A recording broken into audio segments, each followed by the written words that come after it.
పరీక్షించుకోవాలి. తండ్రులైన వారికి మీ బిడ్డలు ఎలాగా ఉంటున్నారు, ఎలా చేస్తున్నారు అన్నది మీరు ఎప్పుడైనా పరిశీలించారా, పరిశోధించారా, చూసారా? ఇక్కడున్న తల్లిదండ్రులందరికీ చెప్తున్నాను, నా బిడ్డల యొక్క మొబైల్స్ వాట్సాప్ నేను చెక్ చేశాను అన్న తల్లిదండ్రులు ఎవరైనా ఉన్నారా? ఉండరు. నా బిడ్డల యొక్క సెల్ ఫోన్ మొత్తం నేను చెక్ చేస్తాను, వాళ్ళకి అసలు పాస్వర్డే ఉండదు, లాకే ఉండదు, అలా లేకుండా పెడతారు నా బిడ్డలు అన్న వాళ్ళు ఎవరైనా ఉన్నారంటే ఉండరు. నాకు తెలుసు. ఎందుకంటే ప్రతి బిడ్డలకి సెల్ ఫోన్లకి వాట్సాప్ లాకులన్నీ వేస్తారు. అన్ని లాకులు కూడా మీకు చెప్పరు.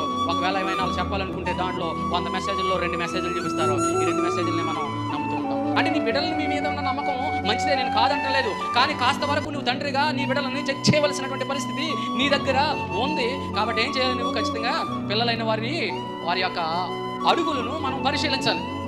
ఎక్కడికి వెళ్తున్నారు, ఏం చేస్తున్నారు, ఎలాగా జీవిస్తున్నారు, ఏంటి, వీళ్ళ పట్ల మంచి పేరు వస్తుందా నాకు, ఒకవేళ వీళ్ళ పట్ల నా పేరేమైనా పోయే పరిస్థితి ఉందా అన్న రీతిలో బిడ్డల గురించి మనం ఖచ్చితంగా ఆలోచించి